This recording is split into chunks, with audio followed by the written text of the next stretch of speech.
This Advent, let's think about how the Jews were waiting for the Messiah before the first Christmas, and how we too, just like the chosen race, the chosen people, are waiting for the Messiah to return, the second return of the Messiah. Of course, this is a perfect time to be thinking about the chosen people because there's been such a huge growth of anti-Semitism these days.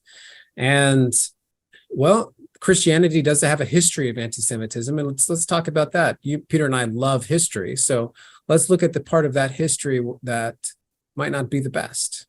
And let's try and prepare for Christmas by thinking about the chosen people. This is Advent with the chosen people.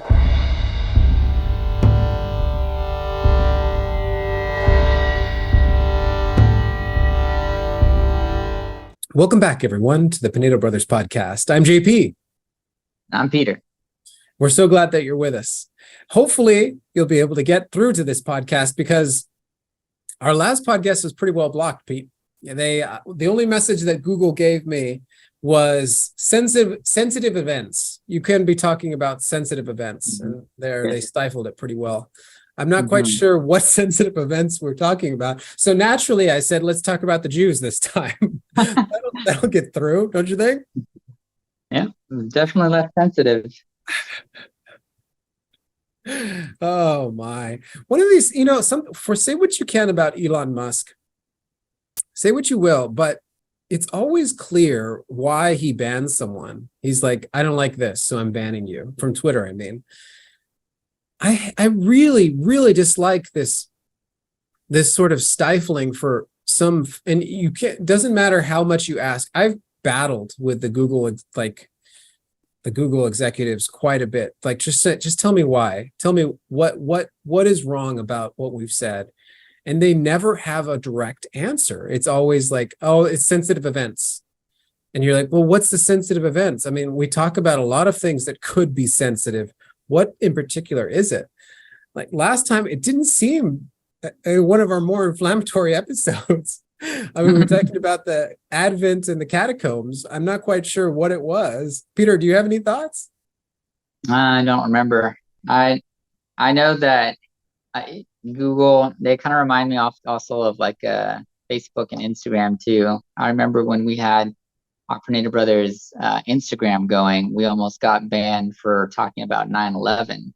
Yeah. If you remember that. We were posting about 9/11 and they kept on taking it down and then they sent us a message saying that we were violating, Instagram code of conduct and that we were in danger of having our account suspended for posting about 9/11 of all things. Yeah, I remember that.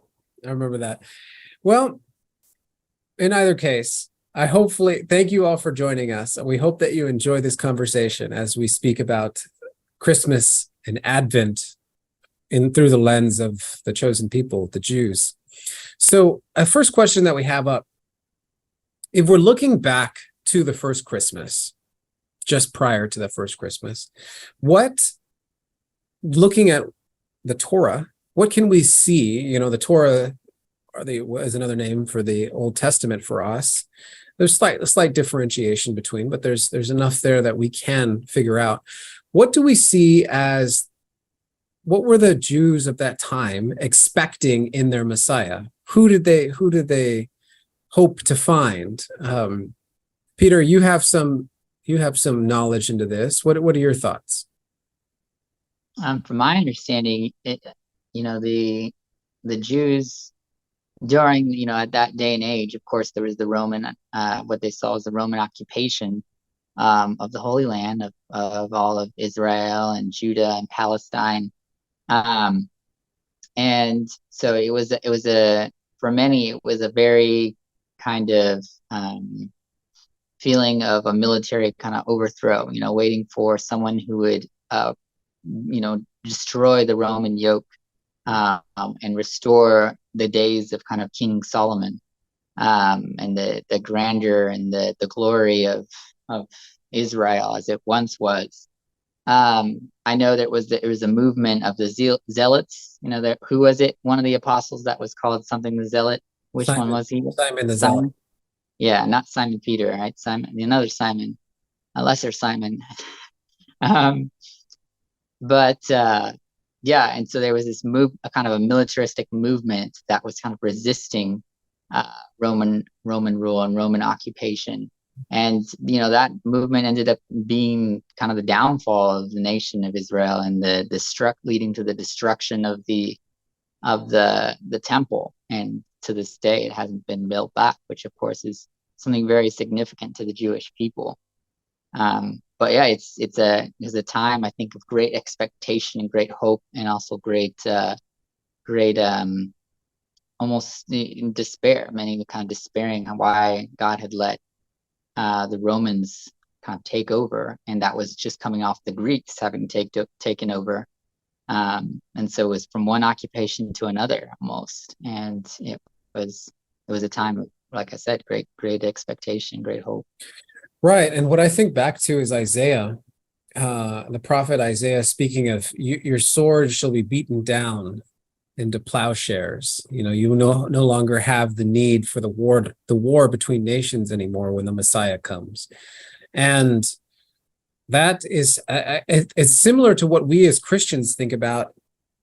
It's almost you hear the term the vending machine God, the God that you look to try to just get stuff, and I'm totally guilty of that, where I spend a lot of time in petitionary prayer, in supplication, asking for stuff, when the first three things I kind of gloss over a little bit, and there's three things in prayer that we should be focusing on. And the first one is the most important. It's adoration. We're adoring God. And then there's contrition, where we're asking forgiveness for the times that we've offended him. Just like we might have offended a friend, we would, or, someone very close to us, we would spend time saying, I'm sorry for that, and trying to make up. There's a contritionary time. And then, of course, Thanksgiving for all the great things that God has done for us. And then I gloss over those first three, and primary among those great things that God has done for us, giving us life and the life of all our loved ones around us. And I gloss over those first three, and I always jump to, God, please give me all these things. And I think that's a sense from when you read the New Testament, from how the Jews reacted to Jesus, there very much is that same sense. How Jesus spoke about the multiplication of the loaves. They wanted to carry him off and make him king because he fed everyone. He gave them bread, and therefore he becomes this Messiah figure. But that's not the reason why he wishes to be the Messiah, or he wishes to be known as the Messiah. He wishes to be known as the Messiah because of the everlasting bread that he gives. And yet the Jews value the earthly bread more. The everlasting bread becomes a stumbling block for many of the Jews. So the Jews are just like us in this case. They are the ones that are just looking to God for what they can get. What sort of stuff can we receive, or what sort of bounty can we get out of this great and benevolent God? And at first, I feel like I'm speaking pejoratively here, but at the same time, that really is the human condition, right? When I said benevolent God, I thought back to the Greeks, and I thought back to the Egyptians and the Aztecs and all the other great cultures that we're aware of, who they look to the gods for their gifts, for their bounties. That was the primary reason for giving offering to the gods. Mm-hmm. So it is actually a good thing to realize that you need this person to get through the day. You need this person, this force, this unseen, invisible force that started everything, including your life, in order to hack it. And you can't hack it without it. But the great gift that the Jews brought to us is that bending down that this great and initial agent within the universe, this bending down that this initial agent within the universe did to Moses and Abraham, saying, I am that am. He bends down and reveals himself, says his name, and his name is what he does, what he is. It explains that essence of the great deity. And thus, if you are revealing yourself to just someone so far beneath of you, there is that bending down, which is not something that the Aztecs or the Greeks or any of these other great cultures thought of. Yet the Jews were the ones, and that's why they're the chosen people, that were presented with this information, this incredible information. And so, yes, the Jews were looking for the Messiah in the wrong way and waiting for the Messiah in the wrong way, just like we do. But the Jews were the only ones who were capable of realizing that they were looking for the Messiah in the wrong way. So their great downfall is also their incredible gift to this country, or not to this country, to this world, because without them, we wouldn't know that that's not the right way to look at God, to look at the Messiah. What do you make of all that? I mean, it's really beautiful. It's a beautiful thought to think that God would bend down to be, to reveal himself in that way. And it to me, it establishes relationship. And I think that's something that's really different in the kind of Judeo-Christian worldview. Our understanding of God is that it's a being that you can have a relationship with. I think in all the other pagan worldviews, God is a God, and God is seen as kind of a, it's a more the theistic or deistic kind of view of someone who may have created something but has no interest in that creation and is kind of just more wrapped in its own kind of concerns. I had the privilege of being able to go to Franciscan University, and there I got to take a class with Dr. Scott Hahn. And what you're saying kind of reminds me of some of the things that he would talk about in class. If you're not too familiar with him, he's one of the great Catholic theologians of our day, I would say. And he's a very brilliant man and a convert to Catholicism. I hear he's a tough professor. Do you find that as accurate? Yeah, no, he speaks a million miles per hour and doesn't take questions and doesn't have office hours. So he's not the best professor, but he is a very brilliant man nonetheless. And he would talk about very much that idea of God establishing covenants with the chosen people, with the Jewish people. And there were times in the Old Testament when God instructed various prophets or just different patriarchs in the Old Testament. He would tell them to divide up, take an animal, cut it in two, and place it on either side, and then God would come down and pass through those animals. And in the ancient world, passing through something, a divided animal like that, is a symbol of making a covenant. It's establishing a covenant with someone and saying, basically, if I am unfaithful to this covenant, let me be cut in half like these animals have been cut in half. And that's the idea of the ancient world. That would be kind of a contractual agreement. But God kind of made it more than that, being a familial agreement, saying that I'm adopting you. My covenant with you is that I'm adopting you and making you my children, saying that to the Jewish people, which is just absolutely wonderful and incredible to think of, being able to establish that kind of relationship with someone, with a being that created the universe, and that's how they understood him, the being that did create all things. Mm-hmm. But that idea of a God who, we have no power over this being, but nonetheless, he passes through those animals as a sign of that covenant, binding himself to us in that way. And he's all powerful, and there's no need, and there's no benefit for him other than that he has this incredible love for us. And he expresses that, of course, first to the chosen people, the Jews. Yeah, I'm reminded of, as you're speaking about this, we're storytellers. So of course we think about the world and we think about truth in story. And I'm reminded of Tolkien's Lord of the Rings, or the Silmarillion, And he doesn't speak in allegory, so it's not an allegorical story, but there are ideas that he drew from into his great work of fiction, because like all artists, we draw from the world around us. And I can't help but think of the Jews as the elves, and us Christians are the men. The elves are the firstborn of God in Tolkien's work, in Tolkien's fictional Middle Earth. And just so we are, the Jews are the firstborn of God, his first chosen creatures, so to speak, that he created that covenant with, that everlasting covenant, which God always honors his covenants. So I think of the Jews as the great and glorious elves, and us Christians are the weak and humble men, but nonetheless capable of great things, as Tolkien was able to portray. But tell me, what do you think of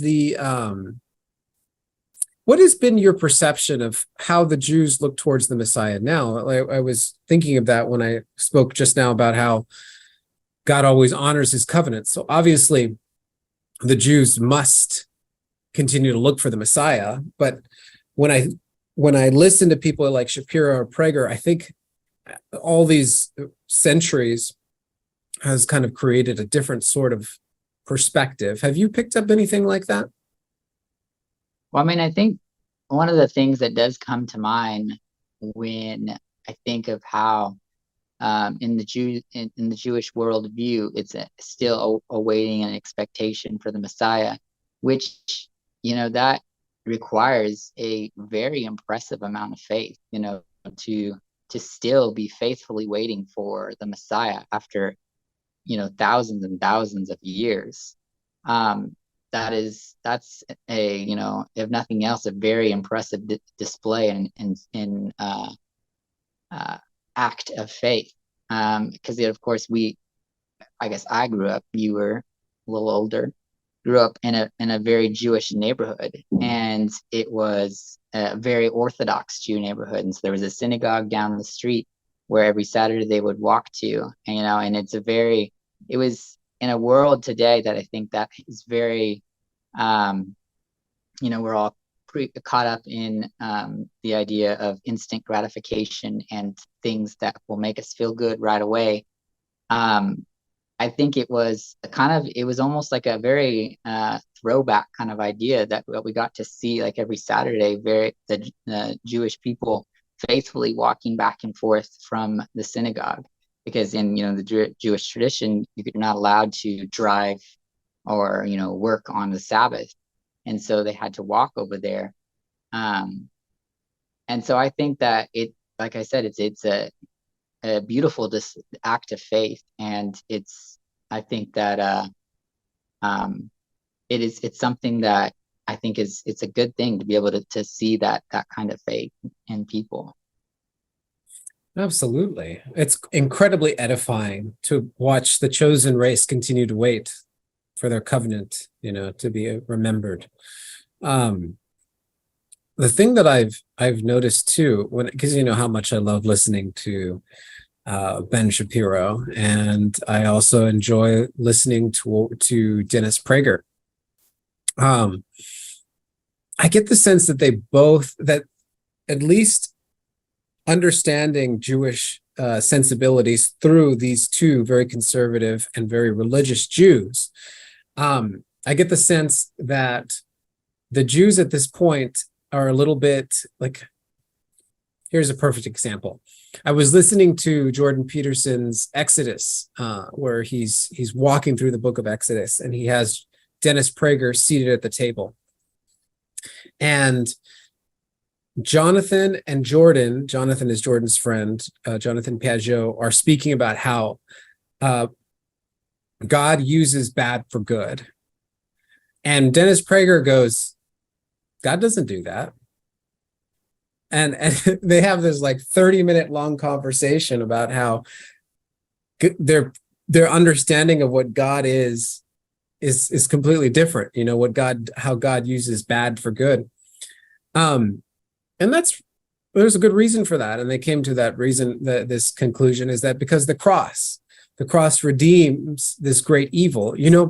the great line that I always think of whenever someone's talking about God using bad for good, and we've spoken about this line already, is "Oh, happy fall of Adam," that we say, that line that's said as a preface of the great prayer at the Easter Vigil Mass that we say every year. That sensibility, that realization that the fall of Adam was good because it merited for us such a savior, it changes the way that you see the world completely. You can no longer help but measure that terrible fall with the great rise of Christ on the cross. As he's lifted up, he redeems the world.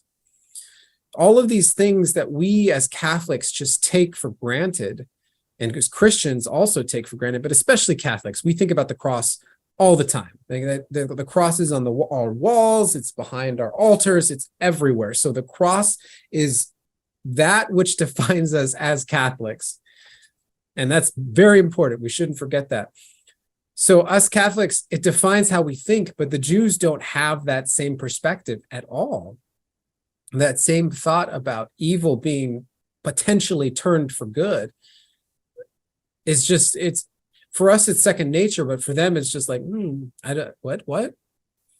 And so at this point, what I perceive is that there's almost a fait accompli at this point, where the Jews at this are there. It's not like they've given up waiting, but the Benjamin Inuratu, the soon-to-be Jewish prime minister, says maybe Isaiah will, as Isaiah says, the plows will be beaten, or your swords will be beaten down into plowshares, but it won't be happening next Thursday. So at this point, it's like, okay, perhaps the Savior will come. Well, maybe they don't say perhaps, but they say the Savior will come, but it's not going to happen for a really long time at this point. So we've got a lot of suffering in the meanwhile, so let's kind of keep a stiff upper lip. Which is completely different from us, where we're always like, well, God, take this from me. Like, let this cup pass from me. That whole sensibility just seems to be lost on the chosen people. Maybe they're just tougher than we are. But what do you make of that? Well, I think like maybe 4,000 years or so of waiting, that will make it kind of tough. Yeah, because you think about it, we as Christians, we do look for the return of Christ, but because of that nasty book of Revelation, which I actually love the book of Revelation. I think it's amazing. I think that's a pattern with me. I find these terrible things that, like maybe it's a mean comment or a comment that I completely disagree with on YouTube. And you're like, oh, that's really interesting. Let's talk about that. And Revelation, the last book of the Bible, is just a long list of terrible things happening to the human race. And that was always my favorite book of the Bible because it was just so imaginative. It was like, oh my gosh, not because I looked forward to these terrible things happening. I'm not a masochist. But let's not forget that you are the person that played Mad World by the most depressing song imaginable at your graduation ceremony. And I wasn't suicidal at all. Like people would think if you listen to that song, this is one of those typical high school guys that's suicidal. I was the cheeriest high school student you ever met, and I found that song interesting. Yeah, people probably expected when you walked on stage, they were probably ready to see like the guy from Parks and Rec, April's friend. Coming and it was Warren. I just walked up there all smiling and happy. Like, what is going on here? Yeah, no, it's odd. Definitely. Maybe I need to get analyzed or something. But fine. Well, you can see that I finished the first draft of the script, and I do think it's objectively the next horror script that I hope you and I are making together. I do think it's objectively like disturbed. Like that's my hope, is like I'm writing it. I'm like, this is not normal. I've been a confession before, and the priest has said that's not normal. And so that's what I think of when I'm writing it. And hopefully when we're making it, we think that, and when we present it to our audience, they think that, because we're talking about something that's terrible. Yeah, no, I think that audiences and people who consume and appreciate art they're not looking for something that's normal. You know, we're not going to buy a book or a movie that's about, you know, somebody's you know, they woke up and they went to work at 9 and then they came back home at 5 and had dinner. You know, like, this is not a story that someone is going to watch or be engaged with. I think people are looking for things that are not normal. It makes me think of my favorite painter, you know, Vincent van Gogh, which I know we've talked about him on the podcast in the past.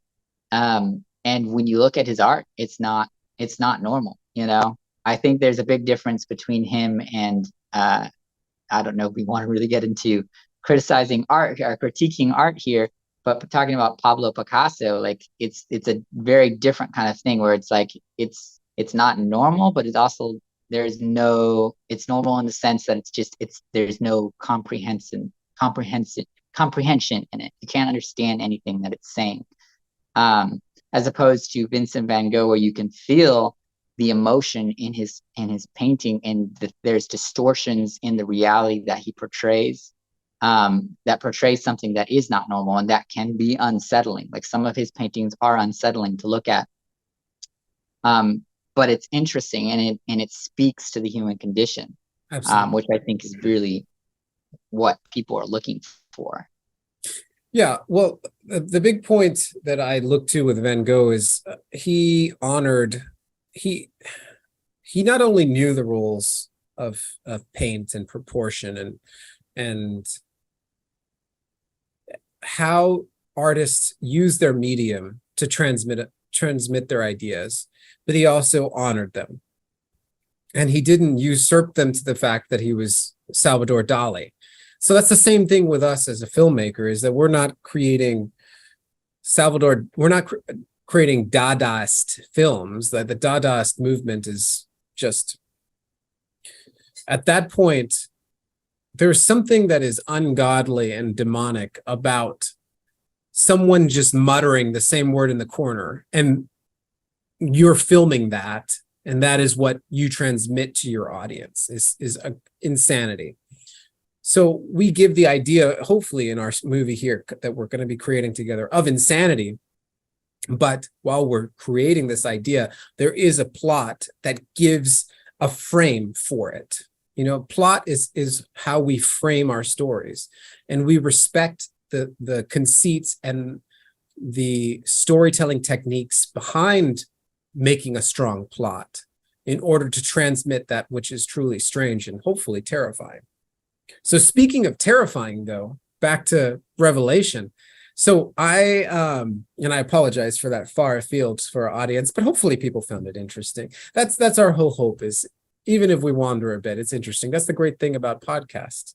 So Revelation is that sticky little subject where if you're looking for Christ's return, you know you're going to have to go through a lot of pain and suffering because, well, it was written in the Bible, and the Bible, we don't understand everything in the Bible. We don't understand most of what's in Revelation, but we can get the sense that it's not going to be fun leading up to Christ's return. So we are a little bit different from the chosen race when they're looking for the Messiah, us looking for the Messiah's return, and the Jews looking for the Messiah to come, because we are not eagerly hoping for that because of that sticky little book of Revelation. But I get the sense that the Jews aren't eagerly searching for the Messiah's return either, at least not to the same degree that you get the sense in reading the New Testament or reading the end of the Old Testament, the end of the Torah. Do you think that I'm putting too much on what I've been hearing and perceiving? What's your perception? I'm not 100% sure that I could really, with much accuracy, say what their feelings are and what their view on this, for them, the first coming. I almost said the second coming. for the Messiah's coming and what that ushers in. I think ultimately they really do have a similar idea to what their first coming is, what our second coming understanding is, that it's the end of all things, and this is the final ushering in of the new Jerusalem. So that is sobering.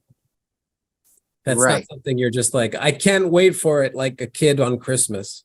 Right. I mean, I loved the way that C.S. Lewis portrayed it in the Last Battle. I think That's that was such a beautiful way of thinking about it, and that there's that bitter sadness of all things coming to an end, the stars raining down, and then entering into a new world that is kind of familiar in some ways, but it's the familiarities are the things that make it are the truth. You know, what was good and beautiful in this world were just inklings of what is good and beautiful, and even in an infinite amount in the next. Mm-hmm. I like to kind of think about it as there is a Texas in heaven, but it's even better.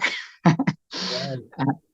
I think that's kind of something that you get out of the C.S. Lewis idea of the last battle, of there being this world where you continually kind of climb upward and inward, exploring the glory of God, which is what we understand as God, as Catholics, that, you know, heaven is the beatific vision of seeing face to face with God, but that could really mean a lot of different things.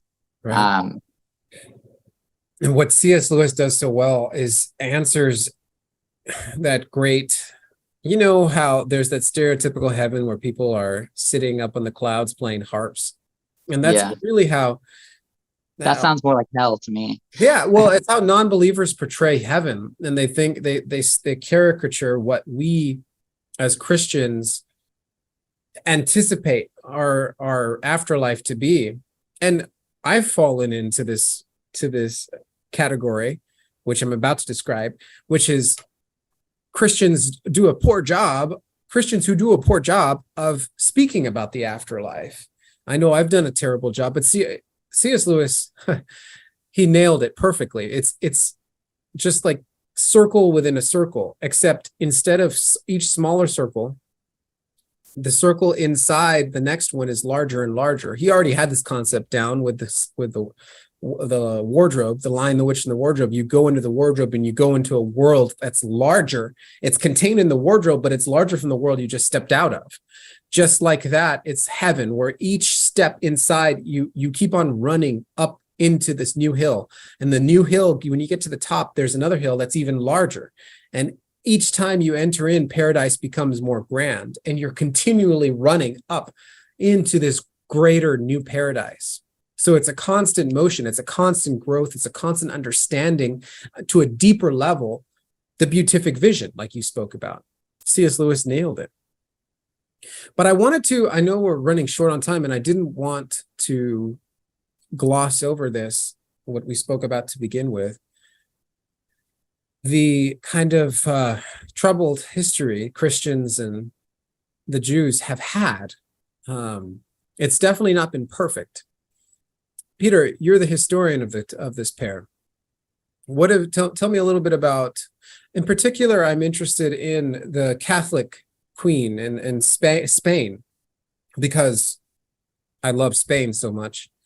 But I don't think they were very nice to the Jews. At least that's my perspective. In that particular point of history, what's your understanding?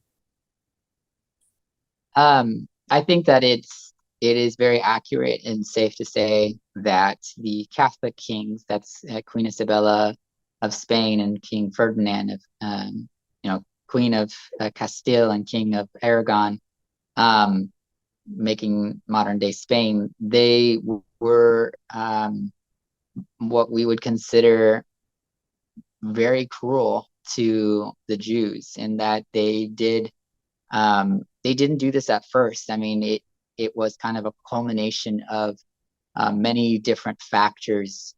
So it wasn't a random act of cruelty. For one thing, it was something it was a factors that were building up in the kingdom, the different political pressures with recently conquered Moors who had invaded Spain and occupied it for a long time, that being the Muslim people from North Africa. And there was a great fear at the time with all the different pressures and stuff going on that the Jews were siding with these Muslims and that they were basically going to be stabbing the Christian kingdom in the back. And so there was this great fear. And, that I think oftentimes decisions made on fear end up being bad decisions. And it's inexcusable, I think, really what they did, and that they did basically evict large populations of Jews. And I don't think it was the entire population, Jewish population, because there were many enclaves that remained. But many were kind of banished from their homeland because, at that point it had become their homeland and told to leave. And so in particular, when you come to think of that, it's that you're right. There is there are some very dark periods in how Christians treat Jews and what we've seen. And of course, we know that throughout the Middle Ages, there was much distrust of the Jewish people and many periods of persecution, surrounding the Crusades, for example. And so I don't think that it does us any service, of course, to not admit that and to not speak about that. Right. It's the unfortunate side effect of being human is that we distrust the other. We always have. There's a tribal nature that we have inherently. I mean, and it's served us well. It's how we survived for, when we were in tribes, was distrusting the other tribes. But it's not necessarily useful at this point, at least not in the degree where we're throwing out the other. And the Jews have always been very good, to their credit. They've been very good at remaining the other despite being dispersed among all the other countries. And the reason why I say that's a very good thing is because how else are you going to retain your culture and your religion? You have to stay the other, or else you become one of the tribe. So even though you're in the midst of all these different people, even though they are in the midst of all these different peoples, they still have managed to retain that which sets them apart because they're comfortable and cognizant of choosing to be the other, to remain the other. And that is a difficult task. That is a difficult cross and burden that they carry. Much more difficult than what we have to bear here on this journey as Christians. So it's not an excuse. Go ahead. I think, of course, at this point in American culture, we are, of course, countercultural. Obviously, we've spoken a lot about that in the past. And I think that's something that kind of unites us with the Jewish people now, is that we are both now seen as the other, as outside the tribe, because the tribe now is a maybe post, or maybe in many ways anti kind of Christian and an anti-God kind of worldview. Where you're not supposed to take your religion outside the doors of your church or synagogue or even mosque, and you're supposed to keep it all inside of you. In the workplace, you can't talk about it. Great point. That is, it breaks the what people always say is like separation of church and state. You can't make decisions based on your religion in any way, shape, or form, and when it comes to government or even your work life. And so now I think that now that we're facing that kind of culture and we're both outside of the tribe, that really kind of cleaves us to the Jewish people in that way that we hadn't been before. Now we share that common worship of the same God, and I think it's an opportunity for a lot of healing, in that we can both fight for very similar things. Absolutely. That's such a good point. And, you and I have both heard about it, this growing anti-Semitism that we keep on seeing, where for no reason whatsoever, the Jewish people have been targeted for crimes, violent crimes against, or they get targeted on the internet. And it's that same idea of otherness, and we're attacking it because they're not part of our tribe. And now us Christians, we no longer, in the West, we no longer live in a Christian society. I can't speak to exactly how long we haven't lived in a Christian society, but it's been a long time. It's been several generations at this point. And so we too are the other. That's so wonderful. We're the kindred spirits that we can once again fight together at the last alliance of men and elves. I love that. Yeah. Can you go ahead?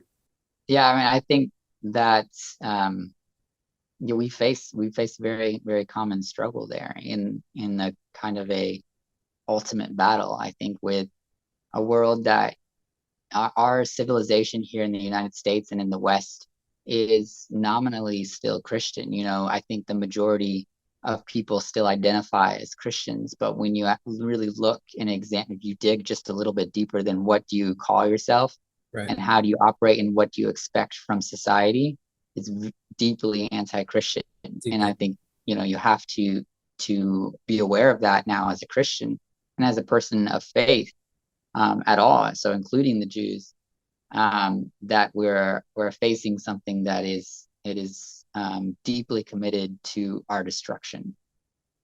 Absolutely. It's so deep, and it's so devious. Like we're expecting twins. And I remember I was telling a woman that we had twins on the way, and there was this look of horror, like absolute and complete horror, that we're bringing in two into this world. Like it was the worst thing I could have told her. And that's sort of that abortive mentality that we've spoken to, that's so deeply ingrained in our culture. I mean, especially with the medical professionals to this way in this world, it's amazing. It's amazing how we have to constantly be on guard and ready to fight for what we believe as Christians. So just like the Jews, that's something that we can work together with, fighting for our beliefs. I wanted to comment real briefly about this growing anti-Semitism that we've been seeing, especially in regards to an artist that I really admire and respect for the work that he's created. Well, I guess admire is the wrong word. I really respect the work that he's created. The Ye West character, I don't know enough about him to admire him, and that's a strong word.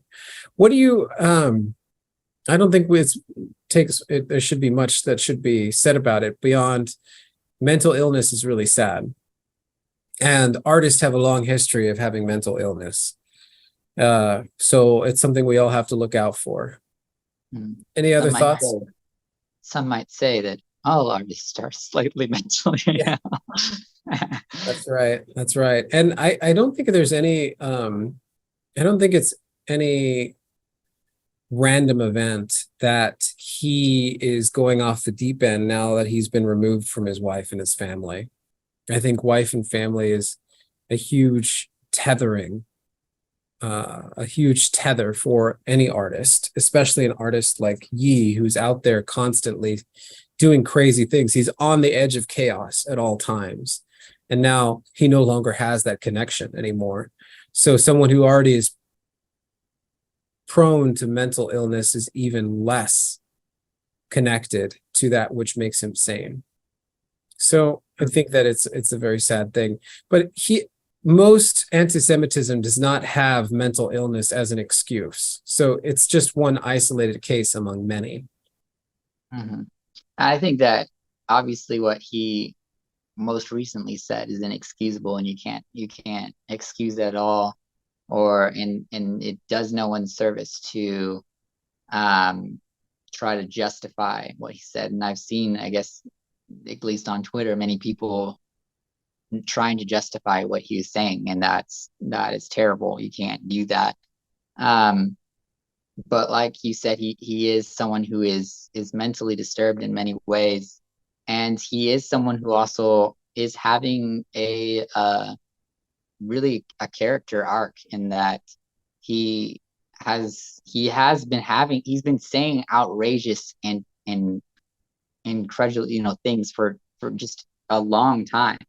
And I think at some point he kind of claimed to be God at some point in the past, so he's been saying blasphemous things in the past, and he had his conversion to Christianity and released some pretty fun albums after that. But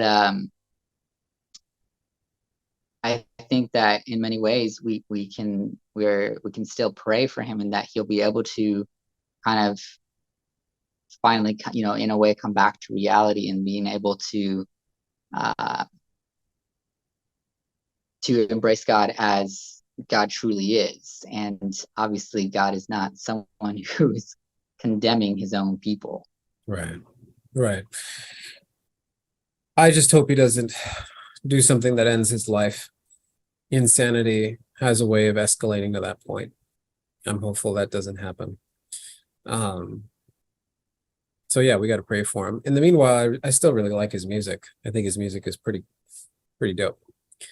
So in any case, let's finish up let's sum up. What can we take here? You've said a few things. What can we take from the chosen people? What can we adopt as Christians as we're here in our Advent season, awaiting our Savior?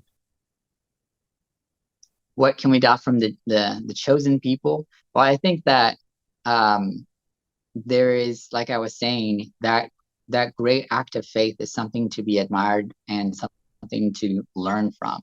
The act of faith of continuing to trust in God after thousands and thousands of years of waiting. In many ways, their entire religion is built on the idea of waiting, and being prepared for the coming of the Messiah. And as Christians, I think we're called to do that in a similar way, in that we are called to be prepared and ready for Christ to come again, and usher in the New Jerusalem and God's everlasting kingdom. So I think that is something that we can really take home with us during this Advent season, is that we are waiting for the coming of Christ on Christmas. And I think that is a very real reality as well, in that Christmas Day and the Christmas season is an opportunity to really have Christ enter you again, to have him come into your life again, and to renew that presence of Christ through the Eucharist and through the sacraments, but also in the final coming as well. Having that expectation and that incredible faith and hope in God is something that we should really take from the Jewish people.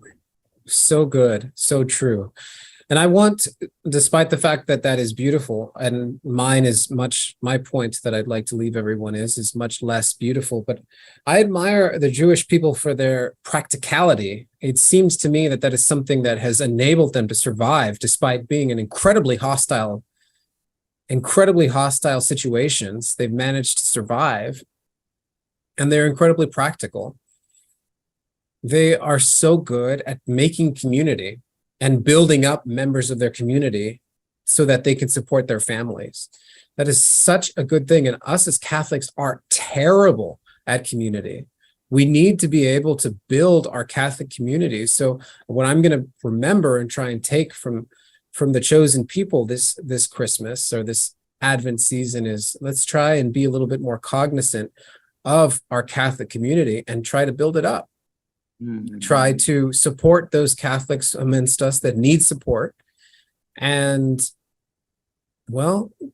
spend time with that community. We always seem, especially as Catholics, to have our own little castle, and we don't really venture out into the larger Catholic sphere around us. That's not good. Once you're divided like that, when you're isolated like that, you get destroyed quite easily. The Jews are the opposite of that, and that's how they survive so well. So let's be a little bit cognizant of our Catholic communities. What do you think? What I'm picturing with that is that does require taking the faith outside the church doors. Absolutely. And what I think of is of course, like the this is not the only way to do it, but of course there's parishes sometimes have their processions, Eucharistic processions, or they'll process through the streets of the statue of Mary. That's a wonderful opportunity for the Catholic community to come together and publicly bear witness to their faith. And that when you're doing that, that's something that binds you together as a community. And then beyond that, of course, seeking out Catholic people that you can build into your community, Catholic artists, Catholic bakers, different things that you want to be able to help your brothers and sisters in Christ. Absolutely. In their craft. And I think that is a wonderful thing. And continuing to build up that community as the communion and body of Christ is something that we can definitely learn from them. Absolutely. Let's do it. Absolutely. Okay. Well, great. Well, we hope you all enjoyed this conversation, this walking with the chosen people this Advent. And if so, if you liked, please leave a comment. We'd love going through a mailbag. And so we look forward to getting all sorts of comments. If you liked or loathed, either are welcomed. Right, Pete? Especially loathed, apparently. I don't know about that. I anything that is thought-provoking would be interesting. In any case, Pete, thanks so much. Thank you. All right, everyone. We'll see you all next time. Thank you for listening to this episode of the Pinedo Brothers Podcast, an artist podcast for Catholics. We hope you enjoyed it, and if so, please consider subscribing, and commenting below. That really helps. This episode was edited and recorded by me, JP. Makeup was done by no one, if you couldn't tell. The Pinedo Brothers are Catholic filmmaking brothers working to revitalize the world of Catholic art through film. For more information on us, check us out at pinedobrothers.com. Thanks again.